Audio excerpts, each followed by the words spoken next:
Okay, a tiger in the zoo.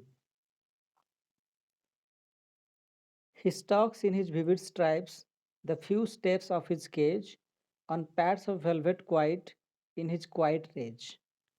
He should be lurking in shadow, sliding through long grass near the water hole where plump deer pass. He should be snarling around houses at the jungle's edge, baring his white fangs, his claws, terrorizing the village. But he is locked in a concrete cell, his strength behind bars, stacking the length of his cage, ignoring visitors. He hears the last voice at night, the patrolling cars, and stares with his brilliant eyes at the brilliant stars. The poet is Leslie Norris. Remember the poet's name? Leslie Norris. A tiger in the zoo. This poem contrasts a tiger in the zoo with the tiger in its natural habitat. The poem moves from the zoo to the jungle and back again to the zoo. Read the poem silently once and say which stanzas speak about the tiger in the zoo and which ones speak about the tiger in the jungle. Okay, let me explain. So, this poem is about a tiger in the zoo and another tiger or the tiger in the wild or the jungle. So, there are two types of tigers, the tigers which we keep in the zoo and the tigers who are in the jungle or forest, which is their natural habitat. So what are their features and what are their qualities and reactions? A tiger in the zoo and a tiger in the forest. He stalks in his vivid stripes the few steps of his cage on pads of velvet quiet in his quiet rage. He stalks in his vivid stripes. Here he means the tiger. He stalks in his vivid stripes. Stalks means walk silently with very much cleverness so that the other animals could not notice his movement. The tiger stalks to another animals, goes silently and attacks the prey like deer, rabbit. Okay. So he stalks in his vivid stripes. Vivid means clear. Clear stripes. Stripes means the marks on his body, on the tiger's body. The few steps of his cage. So, as the tiger is in the zoo, the first stanza describes about the tiger in the zoo. Okay, the tiger is in the zoo, in the cage. So, he stalks only inside the cage. He could not come out of the cage.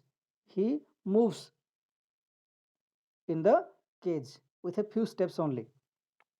On pads of velvet quiet in his quiet rage.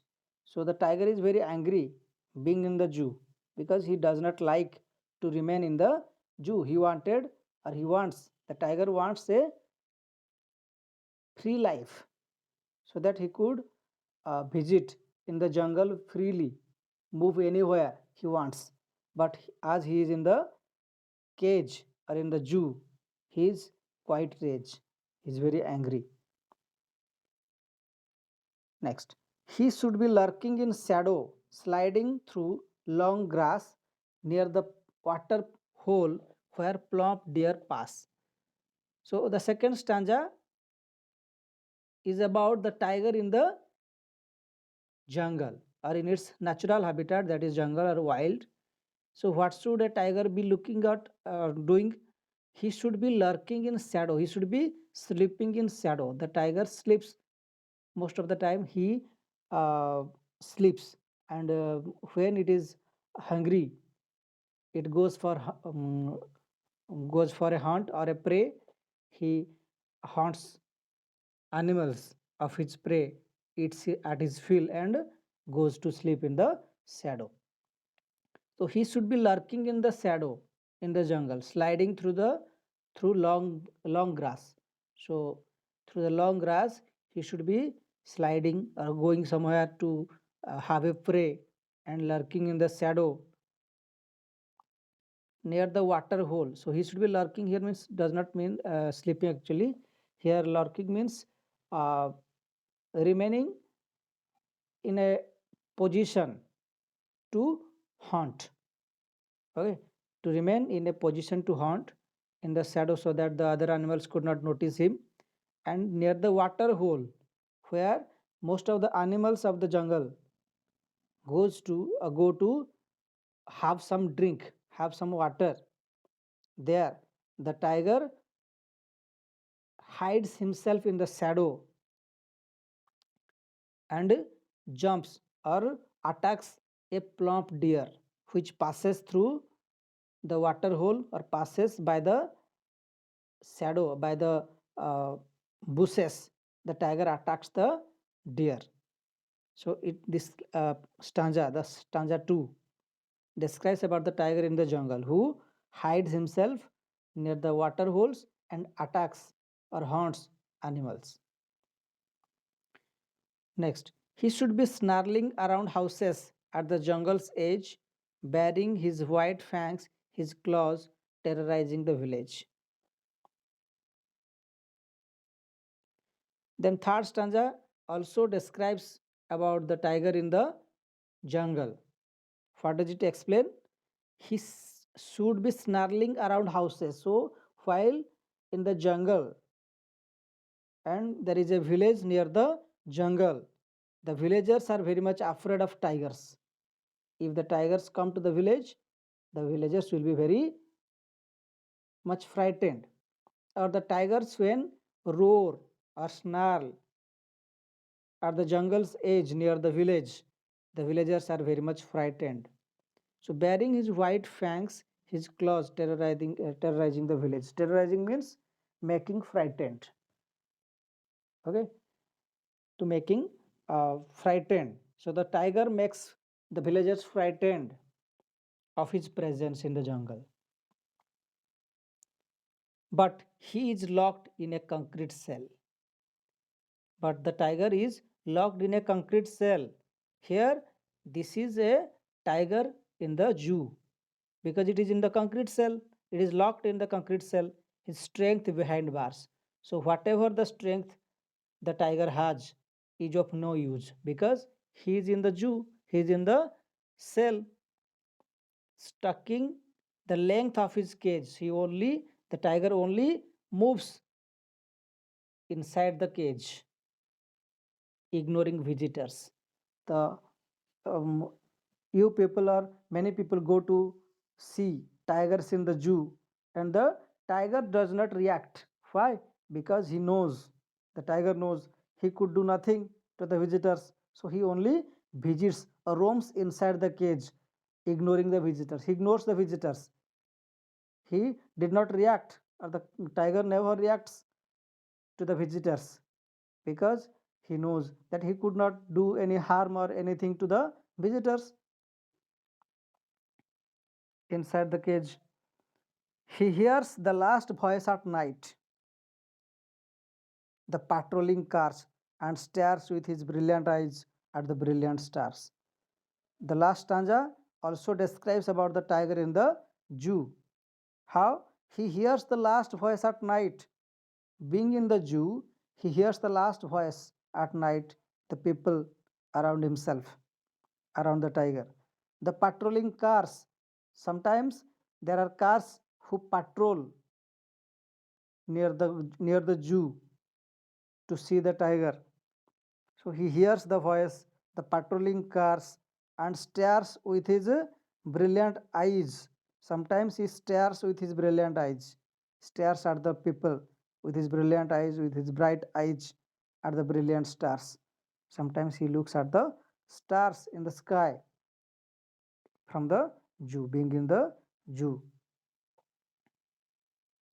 Okay, the last paragraph also describes about the tiger in the zoo. So paragraph 1 and last paragraph in the previous first, fourth, and last paragraph or stanza describes the tiger in the zoo, and the second and third stanzas describe about the tiger in the forest. So I hope you understood the topic. Let's discuss about the rhyme scheme or and the rhyming words like cage, rage. These are rhyming words. Cage, rage, grass, pass, age, village. So these are the rhyming words. And as far as the rhyming scheme is concerned, rhyming scheme is already taught in the class. Take the last words of every line from the stanza 1, and you will learn that what is the rhyming scheme. Like stripes, take it as a cage, as cage and stripes do not rhyme. These are called these are not rhyming words, so we take the first one, stripes is as a, and cage as b, quiet as c, rage as b again because it rhymes with cage. Cage, rage, those are rhyming words. So a b c b, a b c b, this is the rhyming scheme of the stanza 1. Stanza 2, shadow, grass, hole, pass, these are the last words of every line from the stanza 2. So shadow, we take it a, grass take it b, hole take it c, pass take it b again because grass and pass, those rhyming words. So a b c b, this is the same rhyme scheme as the stanza 1 and stanza 2 having the same rhyme scheme a b c b. Okay, so this is called rhyme scheme and rhyming words, you know already. So overally in the poem, besides the rhyming scheme and rhyming words, as we learn that there are tigers in the zoo, tigers in the forest. So what is the difference? The tiger in the zoo wants freedom. The tiger in the forest is free, but he is not safe. The tiger in the zoo is safe, but he is not happy because he wants freedom. But tiger in the forest is happy, although he is not safe. Why not safe? Because people hunt tigers, so it is not safe in the jungle. People may hunt or kill the tiger, but he is free, he is happy. So the tiger in the zoo is free, is not free, sorry. The tiger in the zoo is not free actually, but safe. But tiger in the forest is free, happy, but not safe. Okay.